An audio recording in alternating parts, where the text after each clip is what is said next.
Hello everyone, this is Ira. Welcome to my channel Crack Bio with Ira. Okay, so last video में हमने ये structure of prokaryotic cell का एक overview ले लिया था और हमने क्या पढ़ लिया था, सेल एनवेलप पढ़ लिया था। अब हम इस वीडियो में क्या करने वाले हैं, प्रोकैरियोटिक सेल पूरा फिनिश करने वाले हैं और इसी के स्ट्रक्चर्स को डिस्कस करने वाले हैं। तो आज हम अपना जिस स्ट्रक्चर से स्टार्ट करने वाले हैं उसका नाम है मीजोजोम। मीजोजोम क्या है? ये प्लाज्मा मेम्ब्रेन का ही एक्सटेंशन है। क्या है? प्लाज्मा मेम्ब्रेन का भी एक्सटेंशन है। जो आप इसको देखोगे डायग्राम में, तो मैंने इसको प्लाज्मा मेम्ब्रेन में से ही ऐसे एक्सटेंड किया हुआ है सेल के अंदर। तो ये क्या है? Extension of plasma membrane. किस फॉर्म में है? In the form of vesicles, tubules या फिर लैमेले। ठीक है, तो प्लाज्मा मेम्ब्रेन ही एक्सटेंड होती है वेसिकल्स, टिब्यूल्स या लैमेले की फॉर्म में। फंक्शन क्या है इसका? भाई अब स्ट्रक्चर है तो कोई ना कोई फंक्शन भी होगा। बेसिकली इसका फंक्शन है कि ये हेल्प करता है किसमें? In the formation of cell wall. Cell wall formation में हेल्प कर रहा है। और किसमें हेल्प कर रहा है? डीएनए रेप्लिकेशन में। और किसमें हेल्प कर रहा है?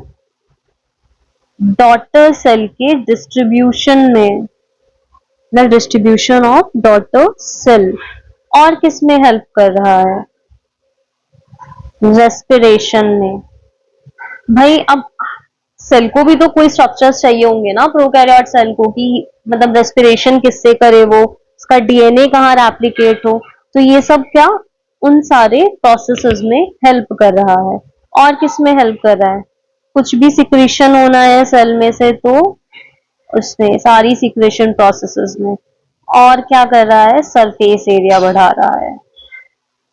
ठीक है, किसका? प्लाज्मा मेम्ब्रेन का। कोई भी एंजाइमेटिक एक्टिविटी हो या कुछ भी, उन सब चीजों के लिए।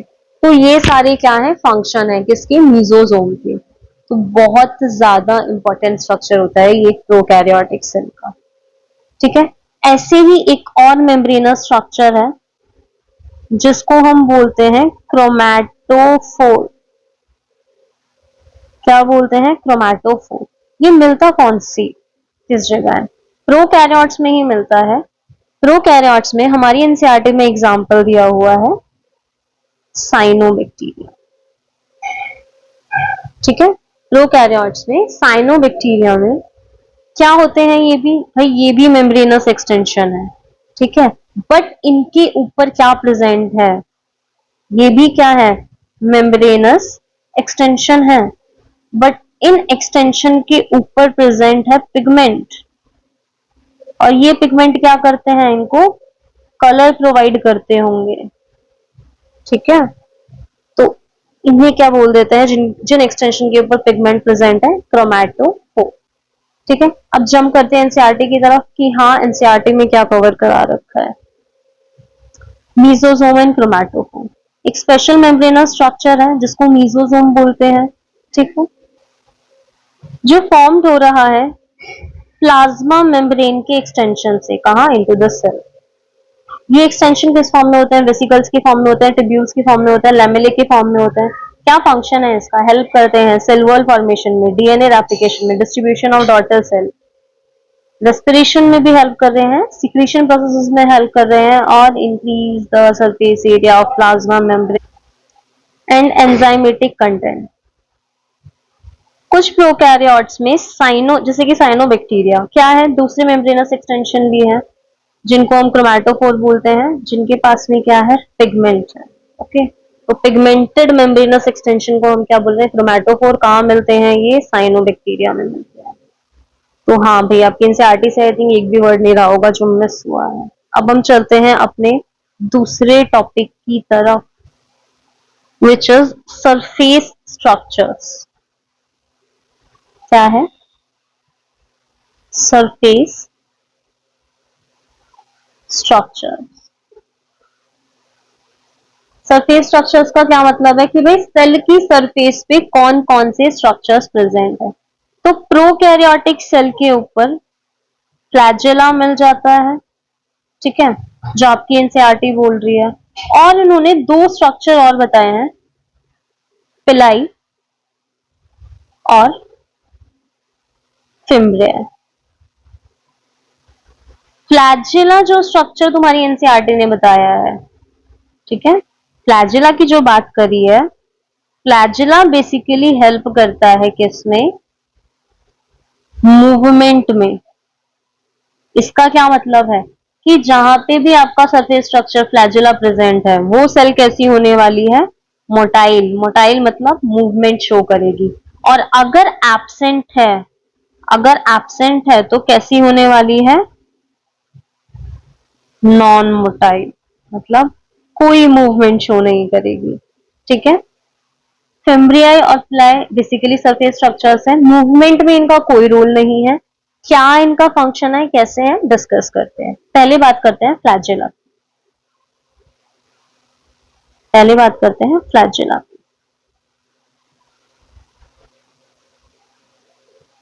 फ्लैजेला तीन पार्ट से बना होता है, ठीक है। It is composed of three parts, filament, दूसरा हुक, और एक क्या होती है, बेसल बॉडी।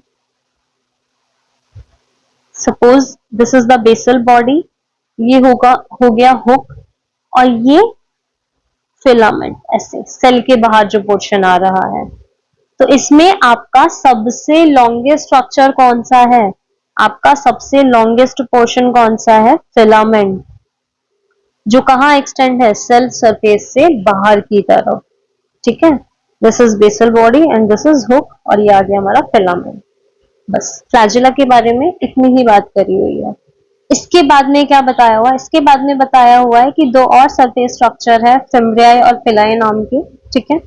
इनका कोई भी रोल नहीं है कि इसमें मोटालिटी में, मतलब सेल मोटाइल होगा या नहीं होगा, सेल मूवमेंट शो करेगा या नहीं करेगा, इन दोनों स्ट्रक्चर से इसका कोई लेना देना नहीं है। क्या है ये दोनों, पिलाई एक ट्यूबुलर स्ट्रक्चर है, कैसा, ट्यूबुलर स्ट्रक्चर है जो सेल सरफेस पे है, और किससे बना होता है, ये प्रोटीन से बना होता है। इतना इंफॉर्मेशन इसके बारे में है। एंड फिम्ब्रियाई कैसा स्ट्रक्चर है, small bristle like, small bristle like structures हैं। जैसे कि ये सेल हो गई, तो सेल में से ऐसे ब्रिसल के फॉर्म में बाहर निकले हुए होते हैं। क्यों निकले हुए होते हैं, ये मेन रीजन ये है कि भाई फिम्ब्रियाई क्यों निकले होते हैं। जैसे कि स्ट्रीम्स में, बेसिकली वाटर में कहीं भी आपके क्या है, ये प्रोकैरियोट सेल्स जा रहे हैं और इनको कहीं पे चिपकना है या फिर रुकना है। सपोज रॉक हो गया या फिर होस्ट सेल हो गई, होस्ट बॉडी हो गई, तो उनके ऊपर चिपकने के लिए, उनके पास में रुकने के लिए जो स्ट्रक्चर की नीड होती है वो कौन से हैं, फिम्ब्रियाई, ब्रिसल लाइक स्ट्रक्चर्स होते हैं, ठीक है। आई थिंक क्लियर होगा यहाँ से। फ्लैजिला क्या है, मोटिलिटी के लिए है, सेल मूवमेंट के लिए है। कितने पार्ट्स होते हैं, तीन पार्ट्स होते हैं। सबसे लॉन्गेस्ट पार्ट कौन सा है, फिलामेंट। पिलाई क्या है, एक ट्यूबुलर स्ट्रक्चर है, प्रोटीन का बना हुआ है। फिम्ब्रियाई स्मॉल ब्रिसल लाइक स्ट्रक्चर है। तो बैक्टीरिया सेल कैसी हो सकती है, मोटाइल हो सकती है, नॉन मोटाइल हो सकती है। मोटाइल है तो उसके पास में एक थिन फिलामेंट एक्सटेंशन होगा जो उनकी सेल वॉल से बाहर निकल रहा होगा, क्या नाम है, फ्लैजिला, ठीक है। और फ्लैजिला के अरेंजमेंट्स और नंबर वेरी कर सकते हैं सेल के अंदर। बैक्टीरिया का जो फ्लैजिला होता है तीन पार्ट से बना हुआ है, फिलामेंट, हुक और बेसल बॉडी। फिलामेंट कैसा है, लॉन्गेस्ट पोर्शन है, एक्सटेंड होता है cell surface to outside. Flagella के अलावा और क्या प्रेजेंट है सरफेस स्ट्रक्चर्स, पिलाई प्रेजेंट है और फिम्ब्रियाई प्रेजेंट है। इनका कोई भी रोल नहीं होता है मोटालिटी में। पिलाई क्या है, एक इलोंगेटेड ट्यूबुलर स्ट्रक्चर है, किससे बना है, स्पेशल प्रोटीन से बना है। फिम्ब्रियाई कैसा है, स्मॉल ब्रिसल लाइक फाइबर्स हैं, कहां से बाहर आ रहे हैं, सेल से बाहर आ रहे हैं। क्या काम होता है? हेल्प करते हैं अटैच होने में बैक्टीरिया को रॉक्स से या फिर होस्ट टिश्यू से। आई थिंक क्लियर होगा पूरी एनसीईआरटी का एक एक पॉइंट। ठीक है, तो अभी तक हम अपने दो पार्ट्स कवर कर चुके हैं, जिसमें हमने मीजोजोम और क्रोमैटोफोर पढ़ा था, और अब ये हमने क्या कवर किया है? Surface structures. इसके बाद में हम आ जाते हैं अपने एक काफी इंपॉर्टेंट पार्ट पे, जिसको हम बोल रहे हैं जीनोमिक डीएनए। क्या बोल रहे हैं? Genomic DNA. क्या होता है जीनोमिक डीएनए? ऑब्वियसली वो डीएनए जो जेनेटिक मेकअप कर रहा है उस सेल का। तो कैसी सेल है हमारी? प्रोकैरियोटिक सेल है। अब इतना तो हमें पता है कि भाई प्रोकैरियोटिक सेल है, तो इसमें ये ऐसे ही पड़ा हुआ है। क्या कोई भी वेल डिफाइंड न्यूक्लियस है इनके पास में? नो। यहाँ पे कोई भी वेल डिफाइंड न्यूक्लियस नहीं है। क्या मतलब है वेल डिफाइंड न्यूक्लियस नहीं है? मतलब ये है कि कोई भी न्यूक्लियर मेम्ब्रेन नहीं है, न्यूक्लियर एनवेलप नहीं है। No nuclear membrane is present, मतलब इसको कवर करने वाली कोई भी मेम्ब्रेन नहीं है। ठीक है, ऐसे ही पड़ा हुआ है ये सेल के अंदर नेकेड फॉर्म में। कैसे? नेकेड फॉर्म में। ठीक है, जीनोमिक डीएनए इतना ही है। ओके, हमें यहाँ से क्लियर हो गया कि जीनोमिक डीएनए कैसे पड़ा हुआ है हमारा, ऐसे ही पड़ा हुआ है सेल के अंदर और कोई न्यूक्लियर मेम्ब्रेन नहीं है। इसके बाद में एक और चीज आती है जीनोमिक डीएनए के बाद। क्या? कि भाई हमारी प्रोकैरियोटिक सेल में ना एक और स्ट्रक्चर पड़ा हुआ है। क्या स्ट्रक्चर है? किससे बना है? डीएनए से ही बना हुआ है वो। किससे बना हुआ है? डीएनए से ही बना हुआ है। कैसा है वो? क्या कैरेक्टरिस्टिक है उसका? सर्कुलर है। किससे बना हुआ है? डीएनए से ही बना हुआ है। ठीक है, क्या वो इसी के साथ में मिला जुला रहता है? नहीं, नहीं, इससे अलग है। किससे अलग है? जीनोमिक डीएनए से। आउटसाइड द जीनोमिक डीएनए, मतलब सर्कुलर एक डीएनए का टेम्पलेट है, किससे अलग पड़ा हुआ है? जीनोमिक डीएनए से अलग पड़ा हुआ है। काम क्या है इसका? अगर कोई भी चीज है तो उसका कोई काम तो होना चाहिए सेल के अंदर। इसका क्या फंक्शन है? ये बोल रहा है कि भाई मैं ना एक यूनिक फिनोटाइपिक कैरेक्टर देता हूं। क्या देता हूं? यूनिक फिनोटाइपिक कैरेक्टर देता हूं किसी भी बैक्टीरियल सेल को। अब हमें तो नहीं पता कि क्या मतलब है इसका, कि what is a unique phenotypic character. तो कहता है मैं तुम्हें इजी लैंग्वेज में बताता हूं। क्या? सपोज हमारे पास में कोई भी बैक्टीरिया है। अब ये बैक्टीरिया किसी के अंदर इन्फेक्शन कर रहा है, सपोज ह्यूमन के अंदर ही कर दिया, और उसने क्या खा लिया? उसने खा ली एंटीबायोटिक्स। क्या खा ली? उसने खा ली एंटीबायोटिक्स। अब एंटीबायोटिक्स आएंगी और क्या करेंगी? इस बैक्टीरियल सेल को किल कर देंगी। भाई ये तो गया, बैक्टीरियल सेल को क्या कर देंगी? किल कर देंगी। मैं क्या करूंगा ऐसे टाइम पे? मैं रेजिस्टेंस प्रोवाइड कर दूंगा। मैं क्या कर दूंगा? एंटीबायोटिक रेजिस्टेंस प्रोवाइड कर दूंगा। मतलब अब मेरे ऊपर कोई एंटीबायोटिक असर नहीं कर सकती। ये काम है मेरा। मैं एक यूनिक, मतलब एक स्पेशल सा फिनोटाइपिक कैरेक्टर दे रहा हूं इनको। क्या? कि कोई भी एंटीबायोटिक आपके ऊपर वर्क नहीं करेगी अगर मैं आपके अंदर प्रेजेंट हूं। ठीक है, मतलब मैं जिस भी एंटीबायोटिक के रेजिस्टेंस हूं वो आपके ऊपर वर्क नहीं करने वाली है। अब बहुत बढ़िया, फिर तो इसकी बहुत ज्यादा जरूरत है। क्यों जरूरत है? भाई प्रोटेक्शन मिल रही है बैक्टीरियल सेल को। बैक्टीरियल सेल अपनी प्रोटेक्शन के लिए तो बैक्टीरियल सेल के पास में कुछ होना चाहिए। तो क्या है, कौन है जो इसको एकदम यूनिक फीचर दे रहा है इसकी प्रोटेक्शन के लिए? इन भाई साहब को हम बोलते हैं प्लाज्मिड। इसका क्या नाम है? Plasmid DNA. सिंगल होता है, सर्कुलर होता है, आउटसाइड द डीएनए प्रेजेंट है। चलो बहुत बढ़िया। एक बार एनसीईआरटी में भी देख लेते हैं कि एनसीईआरटी इसकी बात कहाँ कर रही है। यहाँ पर जीनोमिक डीएनए और प्लाज्मिड। ठीक है, तो कोई भी वेल डिफाइंड न्यूक्लियस नहीं है। ओके, जेनेटिक मटेरियल जो है वो निक्ड फॉर्म में पड़ा हुआ है। कोई भी एनवेलप नहीं है। किस चीज का एनवेलप? मतलब न्यूक्लियर मेम्ब्रेन का। ठीक है, और क्या है? जीनोमिक डीएनए के अलावा, अच्छा जीनोमिक डीएनए की कुछ कैरेक्टरिस्टिक दे रखी है क्या, single chromosome, circular DNA. Genomic DNA के अलावा बैक्टीरियल सेल के पास में स्मॉल सर्कुलर डीएनए प्रेजेंट है, कहाँ, आउटसाइड दैट जीनोमिक डीएनए। ठीक है, इसको हम क्या बोल रहे हैं, प्लाज्मिड बोल रहे हैं। इनका काम क्या है कि भाई प्लाज्मिड डीएनए एक यूनिक फेनोटाइपिक कैरेक्टर प्रोवाइड कर रहा है बैक्टीरिया को, जैसे कि रेजिस्टेंस टू एंटीबायोटिक्स। बहुत सही है, क्लियर हो गया ये भी। ओके, अब हमारे पास में नेक्स्ट टॉपिक आता है राइबोसोम। क्या आता है, राइबोसोम। ठीक, राइबोसोम, राइबोसोम होते क्या है, क्या एक सेल को सरवाइव करने के लिए प्रोटीन की जरूरत होती है, हाँ। तो राइबोसोम वही साइट है, कैसी साइट, जहां पे क्या हो रहा है, प्रोटीन की सिंथेसिस, जहां प्रोटीन बन रहा है। Ribosome is the site of protein synthesis, basically ribosome he protein बनाते हैं ये। ठीक है, यही राइबोसोम क्या बनाएंगे, हमारे प्रोटीन्स बनाएंगे ये। अच्छा, मैंने जब आपको बताया था यूकैरियोट्स और प्रोकैरियोट्स में डिफरेंस, तो मैंने ये बताया था कि राइबोसोम सिंगल एक यही ऑर्गेनेली है जो हमारे यूकैरियोट्स में भी प्रेजेंट है, प्रोकैरियोट्स में भी प्रेजेंट है। हाँ, एक बेसिक डिफरेंस होता है यूकैरियोट्स और प्रोकैरियोट्स के राइबोसोम में, और वो जब हम यूकैरियोट्स में पढ़ेंगे तो क्लियर हो जाएगा। यहाँ पे प्रोकैरियोट्स के राइबोसोम कैसे होते हैं, हम ये बात करते हैं। राइबोसोम का जो साइज होता है वो 15 नैनोमीटर से 20 नैनोमीटर होता है। ठीक है, ये बने होते हैं दो सब यूनिट से।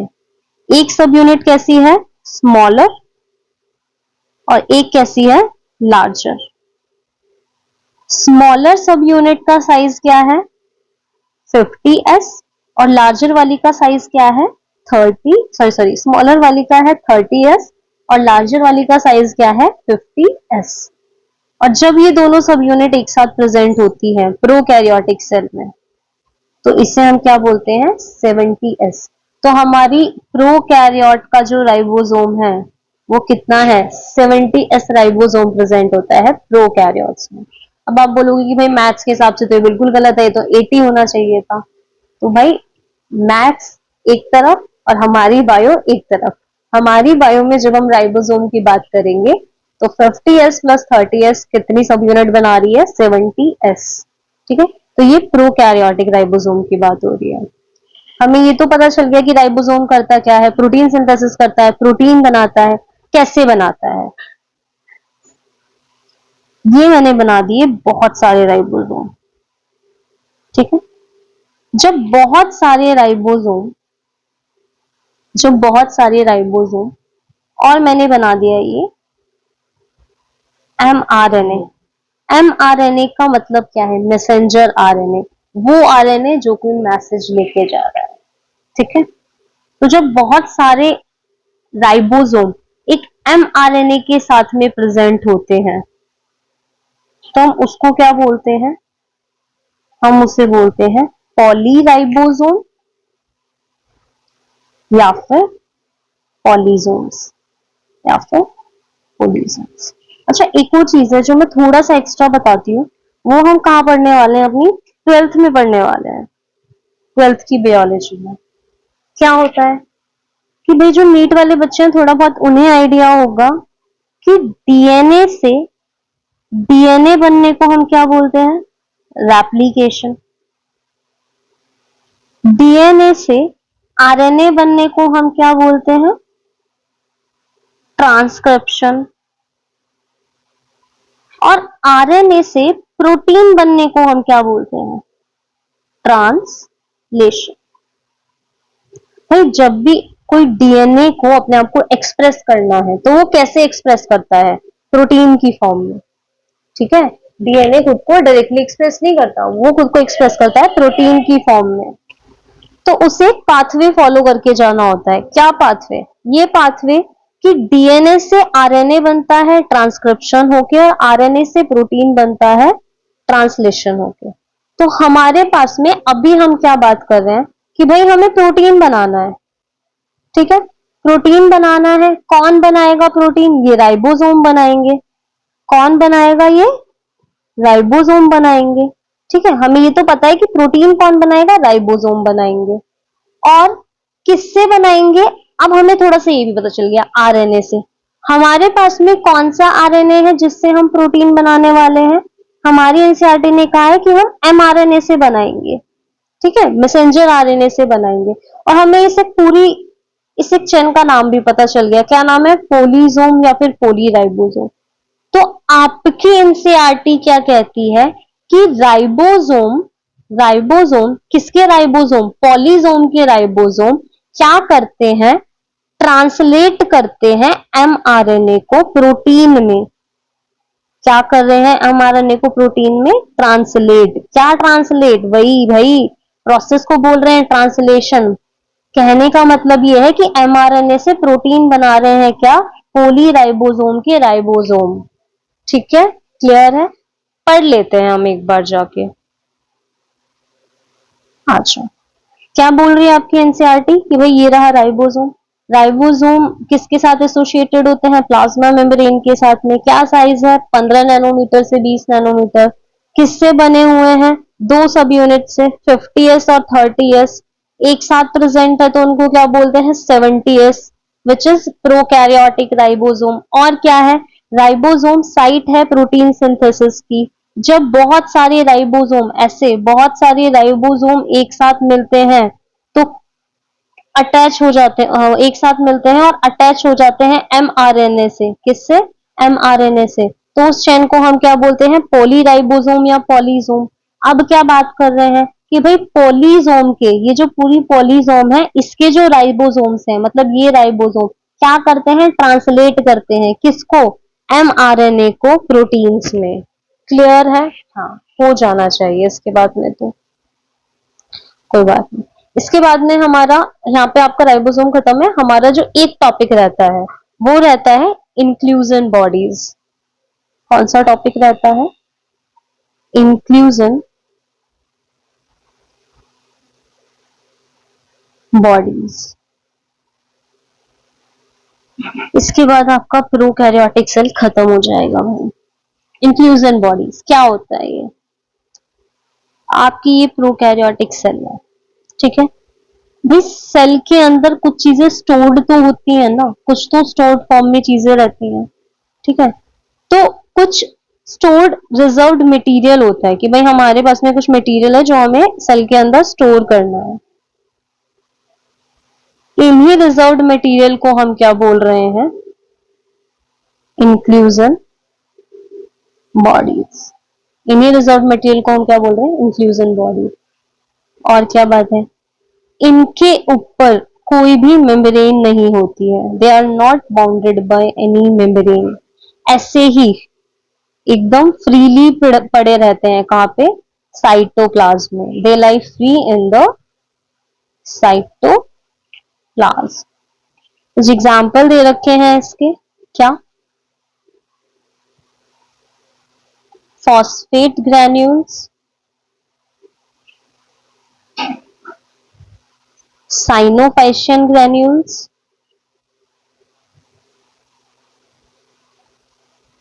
और ग्लाइकोजन ग्रैन्यूल्स, ठीक है। ये तीन एग्जाम्पल्स दे रखे। और कुछ भी है क्या? हाँ, गैस वैक्यूल भी मिलते हैं।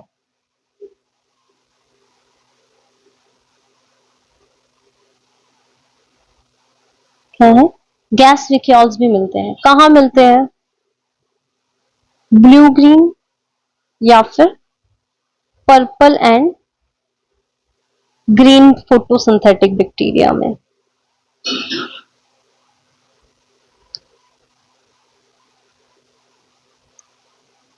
ठीक है, बस यहां पे आपका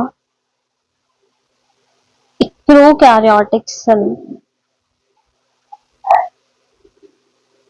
एंड हो जाता है। ठीक है, आई थिंक आपको समझ आया होगा। इफ कोई डाउट है या फिर कुछ भी ऐसा है जो आपको लगता है कि इम्प्रूवमेंट हो सकता है इन वीडियोस में, ठीक है, या फिर कोई भी ऐसी चीज कि हाँ इस तरीके से नहीं तो इस तरीके से ज्यादा ठीक लगेगी स्टूडेंट्स को, तो आप वो सारी चीजें भी कमेंट्स में बता सकते हैं। Thank you so much for watching and do like share and subscribe the video. Thank you.